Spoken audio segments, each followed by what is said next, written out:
boys and girls, it's Miss Kimberly again.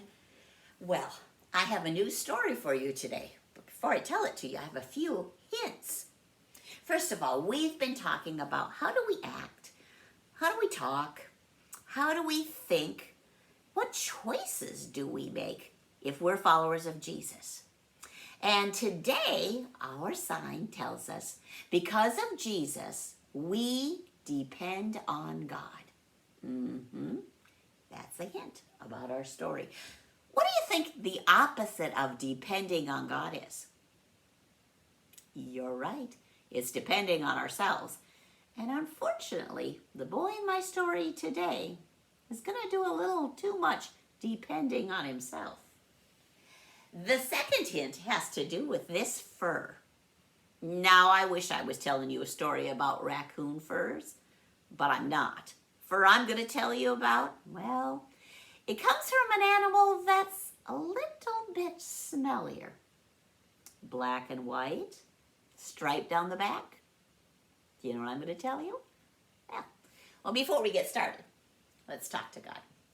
Lord Jesus, I thank you for the boys and girls who are with me today. And as we talk about depending on God, instead of our own ideas and our own thoughts, I pray that you would direct my words and you help the boys and girls to understand in a new way how when we try to just depend on ourselves, it gets us into all kinds of trouble. In your name we pray. Amen. Well, the year was 1917. That's over 100 years ago. Harvey was 12 years old, and, well, he was one of 12 kids in his family. He was number 7. World War I was going on, and Harvey's brothers and father were off fighting in the war. Harvey wished he was older. It sounded really fun to be out making a mark, being a real man. Oh, no, said Harvey's mom. I'm sure glad you're home with me. I need somebody around the house to help with the younger brothers and sisters. Somebody to help milk the cow and in the garden work and chop firewood. And you know what, Harvey? Your dad has always wanted every one of you kids to get a full education. Back then, kids only went to school till 8th grade. No, you've got 2 more years of school, said Harvey's mom. And you don't need to worry. God's going to take care of us. But, Mom, shouldn't I be doing something important like getting a job? If I got a job, I could be bringing in extra money. I mean, unless we grow it, we don't have even money to go buy a bag of sugar. And I sure miss cookies. No, said his mom. Don't worry. God's going to take care of us. We depend on God, and if he has an idea for how we can make extra money, he'll tell both of us. But until then, you just do what your dad asked you to do. Help me out, do your chores, and do well in school. Now, it wasn't that Harvey minded school. No, in fact, he kind of liked it, especially arithmetic. He liked figuring. But he couldn't help but think how much more he could be doing to help the family if he had a job. Now, this particular day after school, Harvey and his best friend Warren, as they were walking home, noticed there was kind of a commotion over by the general store. There was a man standing up on the steps, and he was talking to the crowd. He was saying stuff like, "You see this here fur? Well, there's money in furs, and you can all be rich. All I need you to do is do a little bit of trapping for me. I am willing to pay between 75 cents and $1 for any of you who will bring any kind of furs to me. Any critter at all. It don't mind. Don't matter at all. I'll be coming through this little town every Friday afternoon. You bring them here and I'll bring the cash." Oh, well, that got Harvey's attention. He started thinking of all the stuff he could do with the money. And he couldn't help but think about how great it would be to be rich. "Mama," he said that night, "there was a man on the steps at the general store today. He was talking about how boys like me could get rich if we just brought him furs. I know Daddy has some traps in the barn. How about if I start setting them out and I could, I could maybe make us some money." "No, no, no, no, no," said his mother. "You remember before your daddy left, he said what he wanted you to do was keep your focus on helping me around with the chores and the garden and the firewood, and keep your focus on school. You do those two things and you'll make your daddy proud." "But Mama, I don't want to hear about the extra money. We're doing okay. And if God has a different plan for us, he'll tell both of us, not just a 12-year-old boy." "I'm not a boy," said Harvey. "I'm almost a man." And "Harvey," said his mother, "we're not going to talk about this anymore. And in fact, tonight, I think we should take a minute right now," because now supper was over, "go get my Bible. I've got a verse that I think we should read about this." Well, Harvey went and got his mama's Bible like they did every day after supper. She opened it up to Psalms 119 and she read, "Keep steady my steps according to your promise, and let no iniquity have dominion over me." "You know what that means?" she asked Harvey. "Well, it means that God has every one of our days planned. His plans for us are good. That is his promise to us. But our job is to make sure that we don't let sin be in charge of us. So, Harvey, I don't want you coming up with any great ideas on your own. We're going to wait and depend on God. Oh yes, we're going to work hard. We're going to do our chores. We're going to do well in school, but we're going to trust God." "Yes," he said. And he was trusting God, but he couldn't help but think how easy it would be to just bring in a little extra income. Well, the next day, he and Warren were talking about it at lunch. "Wouldn't it be good if we could just set out those traps? You got some in your barn," Harvey said to Warren, "and I've got some in my barn. I mean, there's a lot of tracks around. I don't know what kind they are, but it doesn't really matter." The man said any kind of fur he'd pay us for. "Well," said Warren, "how about if you and we set some tonight? You know that old school building that they now store grain in? That'd be a perfect place to set some. And it's far enough from either of our houses that our mamas don't need to know at all. And we can trap it, we can skin it, we can turn it in, and then we can surprise our mamas by going to the general store, and we can maybe each buy a bag of sugar." Well, that seemed like a really good plan. I mean, it wasn't a selfish plan at all. Except in the back of Harvey's brain, he could hear his mama say, "No, we're not going to go against what your daddy wanted you to do." He could hear that Psalms 119 verse going about keeping his steps steady, listening to God. He knew what his mama would say, but here's the thing, he thought to himself.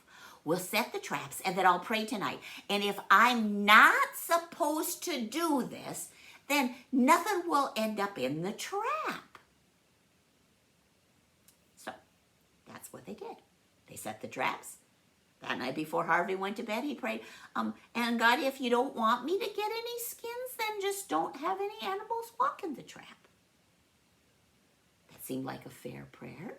I mean, the God of the universe could keep a critter away from a trap. So when there were five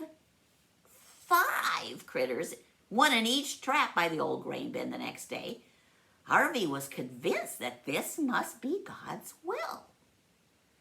Yeah, they weren't the raccoon furs he was hoping for that were going to make like $1 a fur, yeah, they were black and white with the stripe down the back.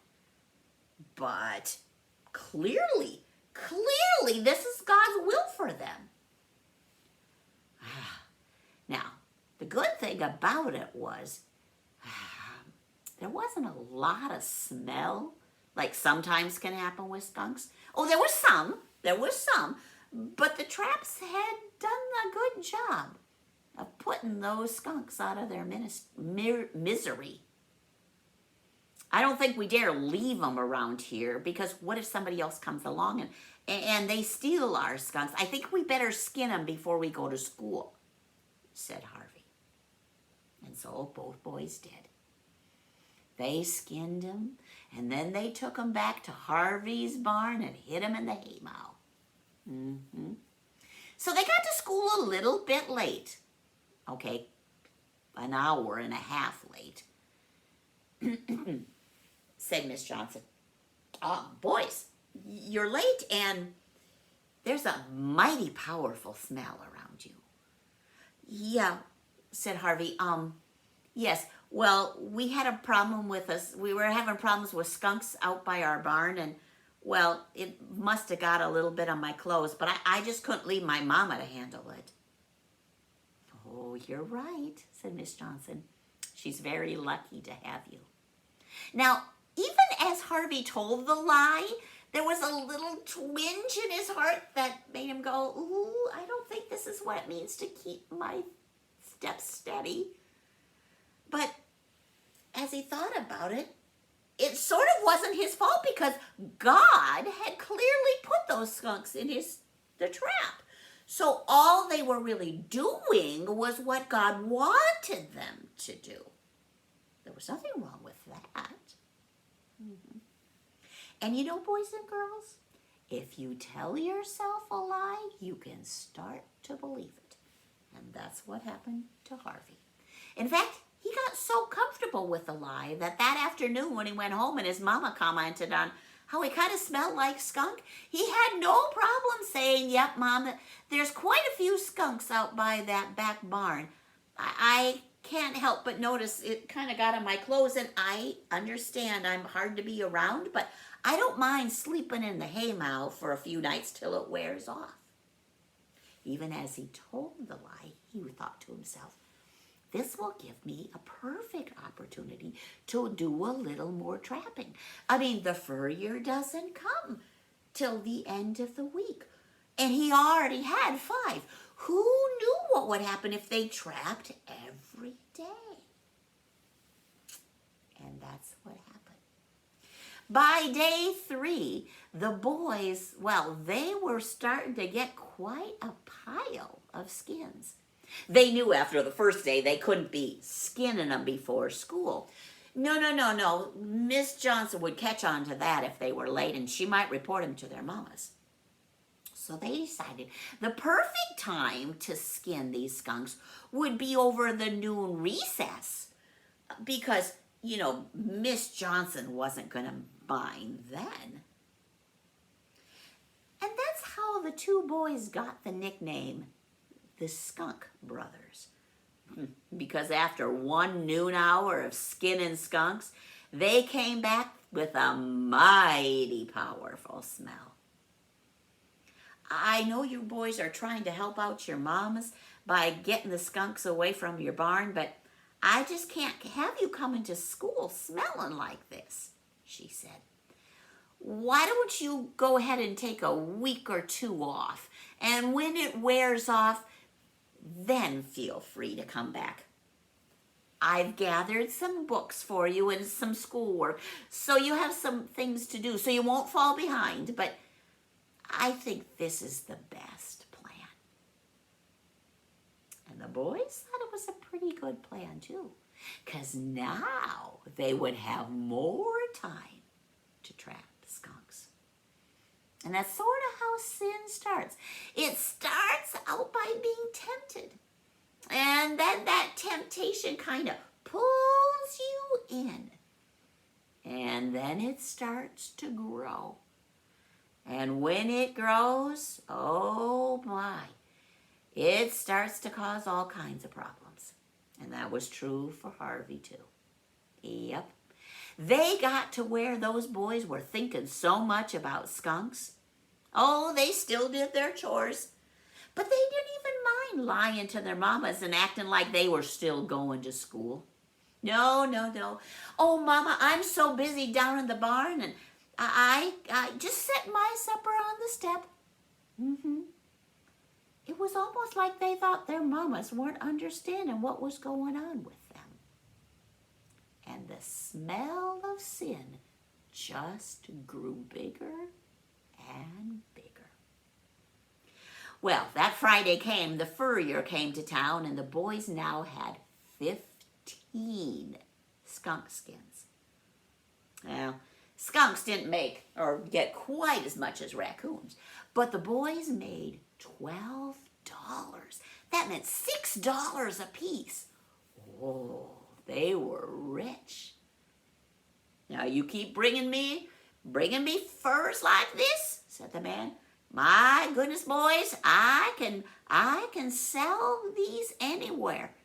You could be raking in the money hand over fist. Oh, we will, said Harvey. We will, said Warren. We'll have more for you next week. And the furrier agreed that if the boys could bring more in next week, why, he'd even up the price. Well, the boys thought, we've pretty much trapped that old grain bin, and we've trapped around both of our barns. We need a new spot. Well, Harvey had happened to notice that there was quite a few tracks around the outside of the schoolhouse when they had stopped to pick up some more homework. The smell does not seem to be going away on you two boys, said Miss Johnson.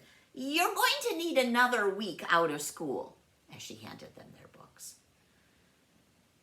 That's fine, said the boys. We just want to make our community safe. Miss Johnson smiled and nodded and backed up. And the boys started to believe their lie. Oh, no, they weren't just doing it for the money now.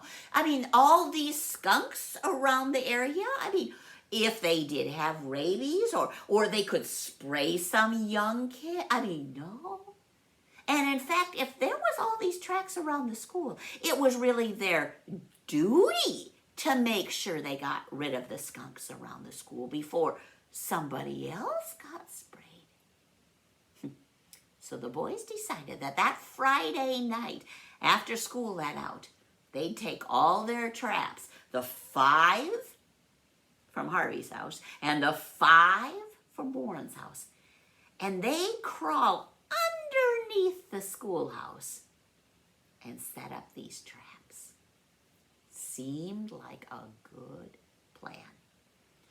And the plan involved that they would check them on Saturday and, take care of it before anybody was around. But Saturday, the traps were empty. And Sunday, the traps were empty. The boys said, maybe this wasn't such a good idea. Now Monday came and the boys still weren't allowed back in the school building. So they waited until everybody else had gotten to school. They heard them singing the national anthem. They heard them saying the pledge to the flag. They heard Miss Johnson saying the morning prayer. The two boys snuck back underneath the school building. Now the plan was just to check the traps. But unlike Saturday and Sunday, this time, there was a surprise in those traps. Yep, you got it. There were 5 skunks trapped in those 10 traps. And they weren't happy. No, they were banging around and they were causing such a commotion that as the boys slithered in on their stomachs, they came face to face with 10 beady eyes. Now, they should have realized that they needed to come a little more prepared. Or maybe they should have realized that Monday morning during school wasn't the best time to check your traps. But they had gotten so caught up in their own plans. Well, common sense had just left them. Now, as they slithered in and they got face to face with those skunks, well, those skunks didn't like the look of those boys, and they turned their back on them. If you know anything about skunks, you don't want one of them turning their back on you, because when they turn their back, their tails go up.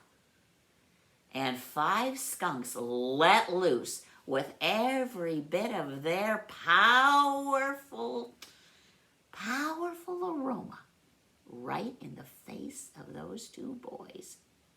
You never heard such screaming, because, you know, we always think that the worst thing about a skunk is how they smell, but if you get that spray in your eyes, there's nothing that burns more. And both Harvey and Warren, they let out a yelp unlike that schoolhouse had ever heard. And as they got that spray in their eyes, it started to seep up through the school building. And it was like a bomb exploded. As that smell went up, that door of the school opened, and kids came flying out as fast as they could, followed by Miss Johnson, all of them shrieking and hollering and screaming. Well, it was hard to say whose hollers were louder, Miss Johnson and the children, or Harvey and Warren, as they backed out and rubbing their eyes. Well, this was going to be something that went down in history.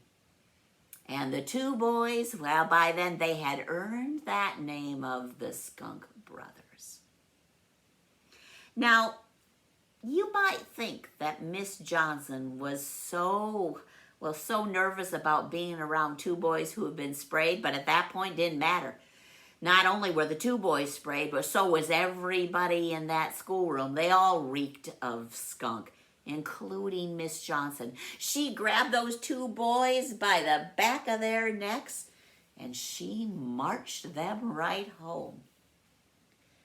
They got to Harvey's house. Well, needless to say, Harvey's mom was not too excited to see Miss Johnson bringing her boy home. "Oh, Miss Johnson," said Mama, "I'm sorry. Clearly something happened at school today." "Oh, yes," said Miss Johnson, "and I think that Harvey can tell you all about it. It seems that Harvey's been trapping skunks.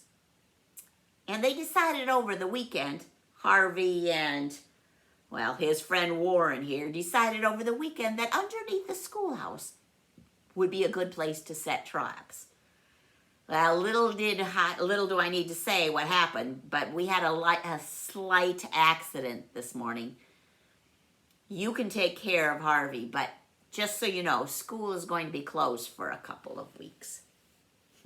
She let go of Harvey's neck and she marched off. And from the way her back was so straight and she marched with such determination, Harvey knew she wasn't that happy. "Harvey," said his mom, "I can't believe it. I can't believe after everything I said, you went against me." "But no, Mom, I wouldn't have. But this wasn't my idea. I prayed about it. I set those traps and I prayed if I wasn't supposed to catch anything that those traps would be empty. And the first time I did it, well, God filled it with skunks." "Hold it," said Mama.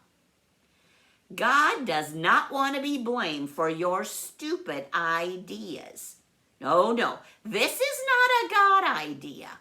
This is a Harvey trying to solve things on his own idea."